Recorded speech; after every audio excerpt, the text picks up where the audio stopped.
Hello everyone, welcome back to Book Bar and welcome to my February physical book haul. Now I will start this by saying not all of these were purchased in February. A couple of them my mom brought me that I had owned previously that she just read. A couple of them were gifted to me, and then there was a Target sale. So that is what there. But I will actually start with the books that my mom brought me. Again, none of these were actually purchased in the month of February. I had already owned all of these previously. I just had my mom read them, and so she had them. Most of these I have read, a couple I have not, or one I have not. But yeah, so this is the stack that my mom brought me from back home. The first one is The Viscount Who Loved Me by Julia Quinn.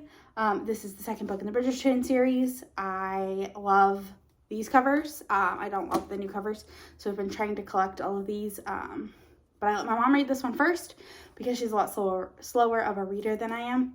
So I knew, like, if she borrowed it and read it, I would have time I'd still have time to read it before the show comes out. So I will definitely be reading this before the 25th. But this is Anthony's story. So I'm excited for that. And then I had gotten this in a Once Upon a Book Club box. This is The Lost Apothecary by Sarah Penner. I don't love this book. It was okay. I think I gave it 3 stars when I read it. But it's just so pretty. Like, I don't think I could get rid of it because it's just such a beautiful cover. But my mom read it and she really liked it. So that's why I knew it was a story that she'd really like. And then I got Verity, which I've owned this for a while. I gave it to my mom to read. She gave it to my aunt to read, my grandma to read. Like, literally my whole family's read this. It's by Colleen Hoover. It is a romantic thriller. It's insane. Very intense, crazy book. If you know, you know. The twist at the end, whew. But yeah. So this is another one that I've already read. And then Daisy Jones and the Six. I bought this specifically for my mom to read. I had listened to the audiobook, but it gave me such Fleetwood Mac vibes that I was like, my mom needs to read this because it's her favorite band ever. And when she read it, she was like, oh my gosh, this is such Fleetwood, like, it really was like very much Fleetwood Mac vibes. I do recommend listening to the audiobook, but it's told like in a interview format. I really liked it. So definitely one that I seriously, because my mom doesn't listen to audiobooks, but I was like, she will love this. And she did. She gave it 5 stars. And then another one that I had just picked up at a Target on a random, I think like 2 years ago or last year. This Time Next Year by Sophie Cousins. Basically, Minnie and Quinn are born on the same day, but Quinn was born just a few days before, or a few minutes before, and he gets all the luck and she has none. And they actually, like, it follows their lives over like a span of a year. And there's other stuff mixed in throughout. Again, this is not a romance, but it's a romantic subplot. I mean, I guess it is a romance, but it's not like a romance. It's not like a heavy, there's literally like 1 kiss scene total. It was good. I enjoyed it. I read it last year and I liked it. And I had given it to my mom to read because she really liked One Day in December, and I liked this one more than that one, so I was like, oh, you might like this one too. So, and then my first classic that I actually own is Little Women by Louise May Alcott. I read this when I was little. Like, my mom and I read it together. Not this version. We read like a smaller, like abridged version, and I bought her this one for Christmas one year. And she was like, I don't collect books. Do you want it? And I was like, well, yeah, it's gorgeous, like Barnes & Noble edition. So I will put this on my shelves. And then I had a few book box books that I had gotten. I got them previously, but I had forgotten about them, and they were at my aunt's house. So I'm going to do that. In Another Light is a book club, or a Once Upon a Book Club box. I have no idea what it's about, so I'll read this one. When a woman sees her dead ringer, double lives cross paths. 3 years ago, mortuary cosmetologist cosmetologist Phoebe Glassman lost her husband in a tragic accident. No longer the hopeful wife and the mother she once was, Phoebe is disappearing into her grief and into the quietude of her job, restoring the dead illusion of life. Then the body of a woman named Pauline Steele arrives in the mortuary, and for Phoebe, everything changes. Pauline is unmistakably Phoebe's mirror image and bears an alarmingly familiar tattoo. Even more startling is that among Pauline's effects is a faded photograph of Phoebe. Aided by an eccentric colleague, her curiosity sparked. Phoebe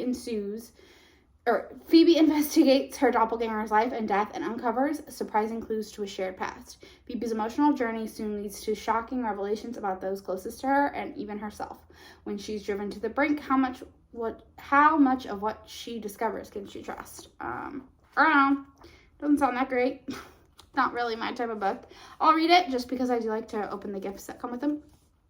It might be fantastic because I didn't know what to expect from The Lost Apothecary, and that one's probably my second favorite Once Upon a Book Club box that I've gotten. So we'll see. I might really like this one. And then I have two romance reveal book boxes that were older that I had left at I had gotten delivered to my aunt's house. So the first one is The River in Spring by Leslie Pike. Is signed by the author. This says, falling out of a tree at the feet of a naked woman is not Noble Lion's usual MO. That's a great tagline. He's more than the invisible man type. A name given to him in childhood, the observer, the logical thinker, a man who loves solitude. When he sees the sexy mountain woman fishing on his property, other impulses take over, the ones that want a better look. What can it hurt? There are people who live every moment to the fullest, and Dove Solomon is one of them. She can hook a line, gut a fish, and pitch a tent. She also sings like a fallen angel. The handsome man that just dropped into her life intrigues her in a way no one else has. He's an introvert, she's an extrovert. But there's no denying how drawn they are to each other. Two people destined by fate to be together, no matter how different they are. One thing they can agree on, opposites attract. That actually sounds really good. A Lion family book too, so I might have to check out the first one before I get into this one. But yeah, looks pretty good. Excited to get into that. And then I have The Mixtape by Brittany Cherry. I have heard fantastic things about this one, but I have not. I know it's emotional, so I know I kind of need to be in the right headspace to read this. But 2 songs, same melody. Emery has never felt more alone. Raising her daughter is both her pleasure and her pain as she struggles to hold on to her job as a bartender and keep a roof over their heads. With no one to help them, no support system, any unexpected expense or late bill could turn their whole world upside down. Reeling from the death of his twin brother and bandmate, rock star Oliver Smith is trying to drink his problems away. Apparently, he isn't very good at it. They follow him wherever he goes. Also in hot pursuit are the paparazzi who catch Oliver at his lowest low. He could have walked into any bar in California, but he walked into hers. Emery helps Oliver lose the crowd, and they find themselves alone. 2 people whose paths are unmarked, who are marked but with loss and pain. However, they hold an unshakable hope for healing, and they find solace together. But can their love withstand the world? I know Bree from In Love and Words loves this book, so I'm excited to check it out.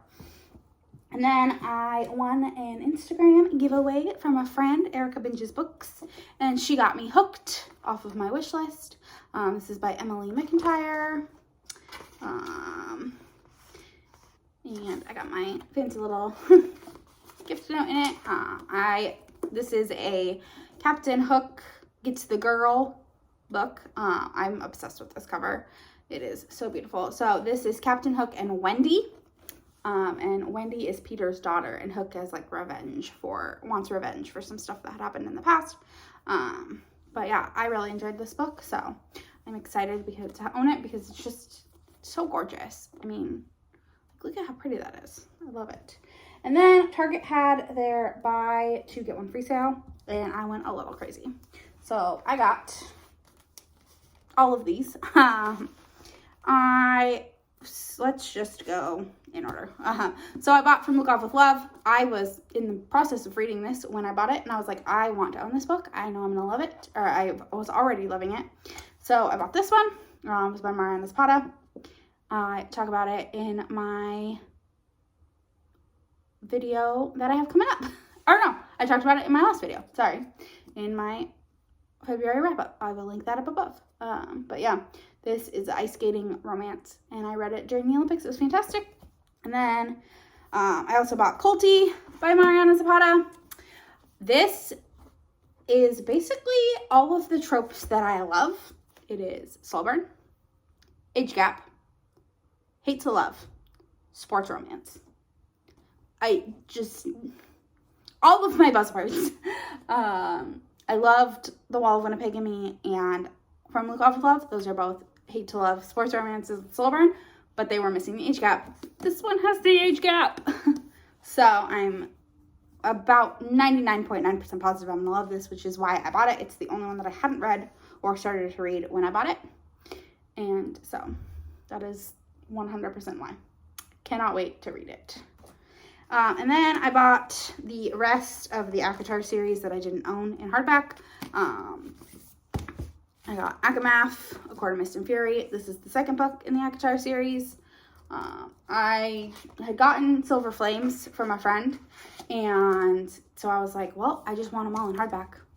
So I ended up getting them all. And then I got ACOWAR. It's funny because Akamath is actually like shorter page-wise. I think Akamath, like it's barely, but I think it's shorter page-wise.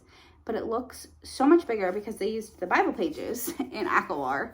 But Akamath is 624 pages of book with like acknowledgments and stuff, or without the acknowledgments and stuff. And ACOWAR is 699 pages of story. And just like, look at how much bigger it is. They are. It's because ACOWAR is the Bible pages. But I'm excited. And then, of course, the last one that I needed was A Court of Frost and Starlight. This is the fun novella. That is, you know, it's the basically like an extended epilogue from the main trilogy and leading into the next one.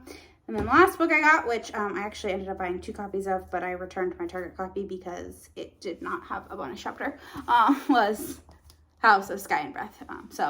And it wasn't going to get to me on time, so I went to Barnes & Noble to get it because I wanted to have it on release day so I could read it. And so I did that, got it, and then my Target copy came in and it did not have the extended chapter, and so I returned my Target copy. And I just did it without the receipt. So, because I shop at Target all the time anyways. So I don't care that I had gotten a gift card. So, yeah. That is my haul for this month. Let me know down in the comments if you've read any of these. I know most of these I have read. There's only like 4 that I haven't read. So, let me know which ones I should prioritize. Let's see. The ones that I haven't read are Colty.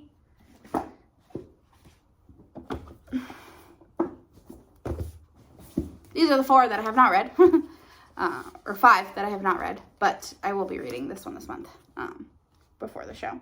So the ones I haven't read are Colty, The River in Spring, The Mixtape, and In Another Light. Let me know which ones I should prioritize. If I shouldn't prioritize, if I should sell some of these, let me know. Down in the comments. Let me know if you would haul books that were given to you from your mom that you had already owned, but never hauled. But that is all I have for now. I will talk to y'all in the next one. Bye.